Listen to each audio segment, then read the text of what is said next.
A common issue that I see with validation rules, or I see this question pretty often, like the support community, is how to evaluate a blank for a blank picklist value. So the way that you actually do that is just use the is pick val function, the same way you would if you were setting, or measuring like an actual value, and then just put in the two quotation marks to signify a blank.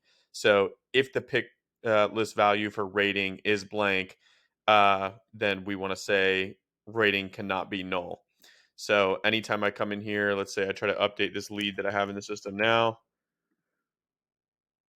pop up this error and say that rating cannot be null. So it's pretty common question is like how do I look for a blank pick list value in a pick list or in a validation rule, and you're just looking at the simple formula. I'll also post it in the video description.